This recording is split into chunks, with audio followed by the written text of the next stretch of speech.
15 দিন ধরে আইলাম সৌদি আরব থেকে, অথচ বাড়িতে ঢুকতে পারতাছি না। আমার দেওয়া টাকা দিয়ে বাড়ি করা, ঢুকতে পারতাছি না। এই সর, বাতা দিস না। আব্বা নিষেধ করছে, যাও। আব্বা ডাক দে। আব্বা এই যে তোমার কুলাঙ্গার সন্তানটা আবার আসছে। লাত্তি মেরে বাইকর রে কলিংকার বাইকর কই আছিল তো দিন। আব্বা ঢুকতে নিষেধ করছে, যাও তুমি যাও। এই আমি টাকা দেই নাই, 15টা বছর আমি টাকা দিছি। আমার টাকা দিয়ে বাড়ি গাড়ি করে এখন আমার চিনো না। আমি শোনো, আমি মাতবর ডাক দিব, মানুষ মরে যায় না। আমি গ্রামের মাতবর পর্দা না আসছে, ওর কাছে আমি যাইতেছি। সোজা কথা, আমার সাথে কথা বলা নিষেধ, তুমি যাও। যা আচ্ছা, আমি আপনার কাছে যাইতেছি, দেখি কি করুন দেখবো আমি। এই লিটন, হ্যাঁ আল্লাহ। এই শহীদ কিন্তু আসছে আবার। শহীদ কিন্তু অতদিন পরে আইছে, কই কি করছে জানি না, তবু হ্যাঁ কিন্তু ঝামেলা করবো, ঠিক আছে? ঝামেলা করে মেম্বার চেয়ারম্যান ডাকবো, তোরা একবার শক্ত থাকবি। আব্বা আপনি কোনো চিন্তাই করবেন না, আমি আছি না, একবার ভাড়া ফেলাম, আমরা ভাই আছি না। যা করার দরকার, আমরা দুই ভাই আছি। হ্যাঁ। শহীদ কোনো ভাবেই আমাদের এই সম্পত্তি যাই করছে আমাদের নামে, তো আপনি সব করে নিছেন। আপনি চিন্তা করার কোনো কারণই নাই, আমরা যেহেতু আছি বাড়ির গেটে দ্বারেও আসতে পারবো না।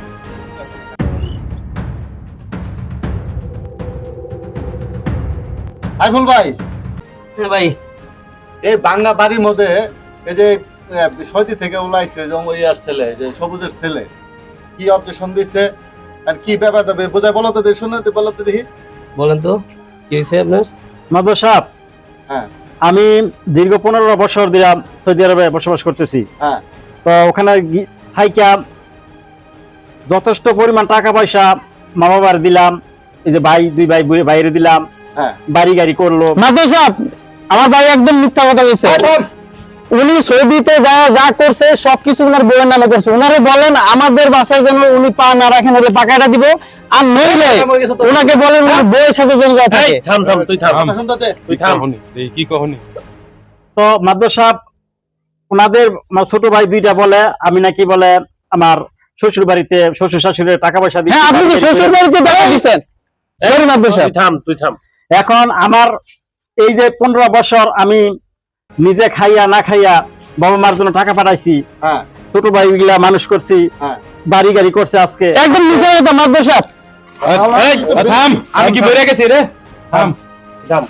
আজকে 15 বছর পরে আসলাম দেশে, আমার বাবা চিনে না, মা চিনে না, বাইরে চিনে না, আমার বাড়িতে ঢুকতে দেয় না। আমি নিরুপায় হয়ে আপনার কাছে আমি দ্বারস্থ হইলাম, একটা বিহিত করেন। ঠিক বলছে, ঠিক বলছে। মাদবর সাহেব আমাদের পক্ষে নিবে। এই আমি নীরব এই তুই থাম, তুই ছোট, রক্ত গরম করিস না। বাপ আছে, আমি আছি, তোর বড় ভাই, দেখছি কি করা যায়। মাতবা সাহেব, উনি আমার ভাই ঠিক আছে, কিন্তু উনি যেসব কথা বলছে সবই মিথ্যা। আমাদের দুই ভাই পরীক্ষার ফিসের কথা বলছি, সে দিতে পারি নাই। আমার আব্বা খুব কষ্ট করে আমাদের মানুষ করছে। আমরা ওই যে বাড়ি করছি, অনেক কিছু করছি, সবই আমার আব্বার অর্থ দিয়ে করছি। ও একদম টাকা দিই নাই, কোনো টাকাই দিই নাই, ইট কেনার জন্য টাকা দিই নাই, বালি কেনার জন্য টাকা দিই নাই। এখনো এসে বাড়ি ঢুকতে চাই, ওর সাহস কত বড়? মাতবা সাহেব, আপনি বিচার করেন। মাদবর সাহেব, আমি আমার বাড়ির লোকের কাছে জিজ্ঞেস করলে আমি বুঝতে পারবেন। আমার যে বন্ধু বান্ধব কাছে সবসময় খবর নিতাম, ওদের কাছে আমি, ওরাও অনেক সময় খবর নিত, জিজ্ঞেস করে দেখেন টাকা দিলে ওদের আমি জানাইতাম। মাদবর সাহেব, টাকা দিছি, ওনারও টাকা খাইছে, ওনার কাছে ওনারও টাকা খাইছে। কথা তোর তো বলছি যে আব্বা আছে, আমি আছি, দেখছি। একটা লাঠি নিয়ে এসে দে। যা, বেশি কথা কইতো ওটা আসছে বাইরে তো বলো। হ্যাঁ, তাহলে আমি এখন যে এত সব শান্ত হইয়া আমি আমি কোথায় যাব? আমি সব তো দিয়ে দিছি বাবা মার জন্য, ভাইয়ের জন্য। তোমার বাবার কাছে শুনবে, বাপ বলো শুনতে। ওই কইছে 15 বছর থাকছে না? হ্যাঁ 3-4 বছর বিদেশ আছি, ওর বাইত ঘর করছে, ওর বাইত থাকে। মানে পোলাহানে তো আমার মিছা কথা কইতো না। আমার যে এই দুই পাহি জমিন যে আমি বেচলাম, এগুলি কই গেল? এত কষ্ট করে বেচা দিলে হাপারা করাইলাম তাগর বাউল কলেজে। আজকে যে ওরা সার্টিফিকেট পাইছে, এত উচ্চ শিক্ষিত হইছে, তার টেহাদি হইছে, আমার খেত বেচা টেহাদি হইছে। ঠিক, মাতবা এটা সাহেব, খুদে গেছে। আসল কথা কি জানেন? তার কামাই দেখো আইছে ওখানে ভাগ করছি। যদি কিছু টাকা জোগাড় করা যায়, সব সাক্ষী জোগাড় করা যায়। আরো আছে, ঠিক, হ্যাঁ, হ্যাঁ। কিছু টাকা পয়সা দিয়েছে, হ্যাঁ। দিয়ে এখন সাক্ষী নিয়ে আমাদের উপরে আক্রমণ করতে আসছে।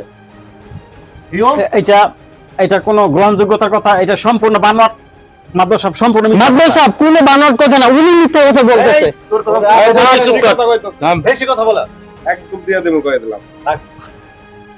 আমি টাকা পয়সা পাঠাইছি, হ্যাঁ, আমি কোনো সাক্ষী প্রমাণ রাখিনি, টাকা দিয়ে গেছি স্বার্থপরের মতো, নিঃস্বার্থভাবে দিয়ে গেছি। ওরা স্বার্থপরের মতো অনেক কথা বলতেছে, আমি কি করতে পারি?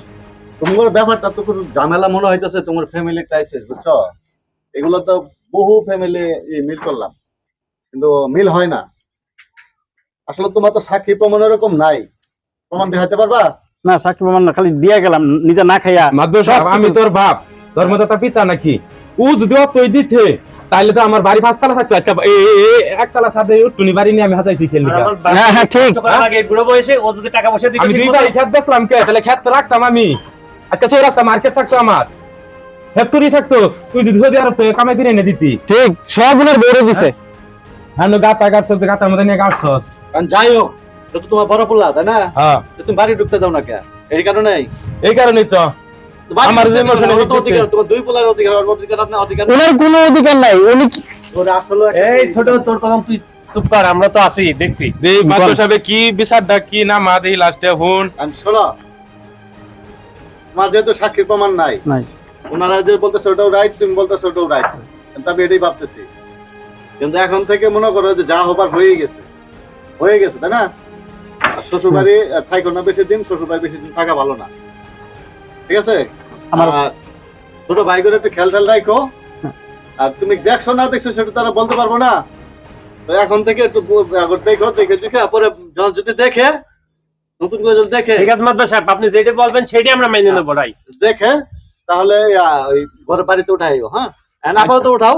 আচ্ছা আমি আমার ছোট্ট একটা কথা আবদার, হ্যাঁ এই যে আপনি বলছিলেন না, সুন্দর কথা কইছেন যে শ্বশুর বাড়ি তাইব ও বউ ফুলানি আইজিয়া হোক আমার বাড়িতে হোক, আইলো যে আমার ক্ষেত্রে আছে না অগরে হেন আর তো এগরে বাড়ি করতেছে আর অগরে টাকা দিয়া মানে চাকরি বাকরি করে টাকা দেখে আসতে হয়, আমার ক্ষেত্রে হয় বাড়ি করুক হেন নিয়ে থাকুক গা, ওর বাড়িতে হেন যে না থাকে, ওর আজকে এবার কই দেন।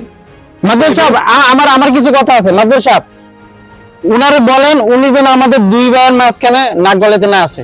ওই তোর বড় ভাই সম্মান দিয়ে কথা বল। এই তুই ছোট তোরে কলম থাম দেখছি। আপনি বলেন। কারণ যা হবার হয়েছে, নতুন করে মীমাংসা করে দিলাম। হ্যাঁ।